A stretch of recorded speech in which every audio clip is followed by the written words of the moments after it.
मेरा नाम सौविक गांगुली है। আচ্ছা, আপনি কোথা থেকে আসছেন? আমি এখন থাইল্যান্ড থেকেই আসছি, কিন্তু আমি এখানকারই মানে কলকাতায় থাকি। আচ্ছা, তো আপনি কি আমাদের এখান থেকে আজকে ফার্স্ট টাইম নিচ্ছেন স্টোন, নাকি এর আগেও নিয়েছিলেন? এর আগে আমি নিজের জন্য নিয়েছিলাম, এই যে পরে আছি, আর আজকে এসেছি আমার ওয়াইফের জন্য নিতে। এই একটা স্যাফায়ার আর একটা ওপাল, এটা আমি এখান থেকেই বানিয়ে নিচ্ছি। আচ্ছা, উনি লকেটে পরবেন বলে।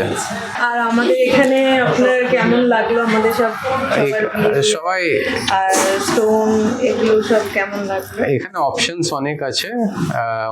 আগেও দেখেছি আমি কয়েক জায়গায়, আসলে জামশেদপুরে থাকি তো ওখানেও দেখি, কিন্তু এখানে ফার্স্ট টাইম যখন আসলাম এত অপশনস আর ভ্যারাইটি দেখলাম, তো সেই জন্য আবার সেকেন্ড টাইম এখানেই এসেছি। আর ব্যবহারও সবার খুব ভালো, আর টেক কেয়ার ভালো করে করেছেন, তো নিশ্চয়ই আবার আসবো যখন দরকার হবে। অবশ্যই, ঠিক আছে স্যার, থ্যাংক ইউ।